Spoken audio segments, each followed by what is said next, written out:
بنتي منبهرة بالفرق الكورية وطول الليل والنهار سماع في أغانيهم، ومن كتر ما بتحبهم بتدعي لهم بالهداية.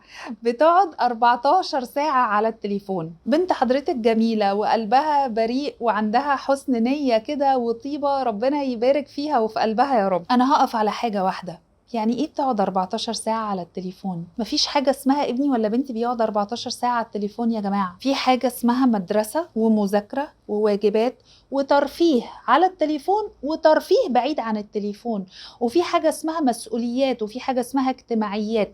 الحاجات دي مش هتيجي بالخناق والانتقاد، الحاجات دي هتيجي باني ابني علاقة حلوة مع ولادي فيبقوا بيسمعوا كلامي، ومن ناحيتي انا ابقى هادية ويبقى عندي مرونة نفسية وابقى عارفة اتحملهم واتحمل مشاكلهم شوية واتحمل غضبهم طالما في اطار المعقول، عشان انزل ال 14 ساعة على التليفون دول لنص ساعة ولا ساعة بالكتير في اليوم. هعمل ده ازاي؟ هعمل ده باتفاق، هقعد معاها قعدة حلوة كده جميلة هادية من غير اي انتقاد ولا اي زعيق ولا اي خناق. حبيبتي الدراسة بدأت، انا شايفة ان احنا محتاجين نقلل وقت الموبايل شوية. انتي هترجعي من المدرسة الساعة كذا، عندنا دروس، عندنا تمارين، عندنا قعدة مع بابا وماما، عندنا اكل، عندنا غدا وعندنا عشاء لازم نقعد فيه مع بعض. هنحط شوية رولز كده، مفيش حاجة اسمها موبايل في الحمام، مفيش حاجة اسمها موبايل اثناء الاكل، مفيش حاجة اسمها بابا يبقى بينده عليكي وانتي ماسكه الموبايل ما بترديش عليه، ولا انا بنده عليكي وانتي سرحانه في الموبايل مش بتردي عليا. شويه رولز كده، وفي نفس الوقت اعمل اللي بنقول عليه تعزيز ايجابي. لما تلتزم بالحاجات دي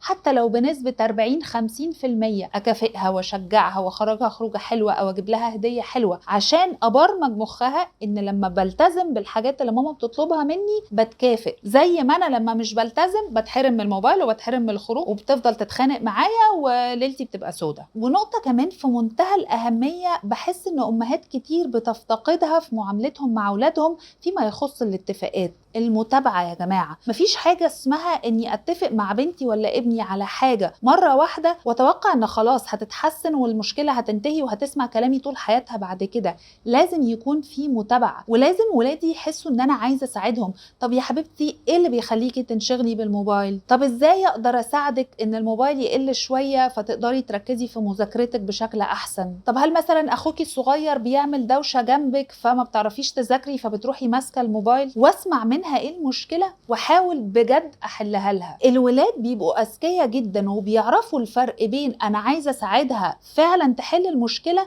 ولا أنا عايزة أغلس ونكد عليها وخلاص. والله العظيم بيحسوا بالفرق. اتفاق، تنظيم وقت، متابعة، ويكون في تعزيز إيجابي لما تلتزم حتى لو بنسبة صغيرة عشان أساعدها إن النسبة دي تكبر. وفي نفس الوقت لو كسرت كلامي خالص وما سمعتش الكلام لازم تدفع عواقب ده. ما ينفعش نفضل ساكتين على الموبايل لحد ما نلاقيهم بيضيعوا مستقبلهم، بس في نفس الوقت مش هينفع كل حاجة بالانتقاد والخناق فبوظ علاقتي بيها أصلا. وعشان كده ده دور الاتفاق. وهقول لحضرتك حاجة بخصوص موضوع الفرق الكورية والكلام ده. الثقافة الكورية دلوقتي مسيطرة على كتير من الولاد والبنات المراهقين، زي ما كنا احنا يمكن منبهرين شوية بالثقافة الأمريكية واحنا في سنهم. أنا عارفة إن هم دلوقتي بيسمعوا الأغاني وبيسموا نفسهم الآرمي بتاع الفرق والكلام ده. أقولك على فكرة، لو سمحتي حاولي تسمعي اللي هي بتسمعه وعودي معاها وخليها تشرح لك بيقولوا إيه وبيتكلموا عن إيه. طالما بتحبهم قوي كده خدي الموضوع ده باب إن انتي تبني أنشطة مشتركة معاها في الموضوع ده. قولي لها والله الأغنية دي عجباني والأغنية دي مش عجباني والأغنية دي كلامها حلو، لا الأغنية دي عندي مشاكل معاها. اتبسطي واستمتعي معاها بالحاجات اللي هي بتحبها، فهتلاقي الموضوع ده بشكل غير مباشر بيقوي علاقتكم جدا. بدل ما تقعدي تنتقديها طول النهار والليل، شوفي الحاجات اللي بتحبها واعمليها معاها واتبسطي معاها بيها، وانا اوعدك ان ده هيطور علاقتكم. فساعتها موضوع سماع الكلام ده هيتحسن جدا، طبعا زي ما اتفقنا مع تنظيم وقت الموبايل والمتابعة. وربنا يسعدك ويسعد بنتك يا رب. سلام عليكم.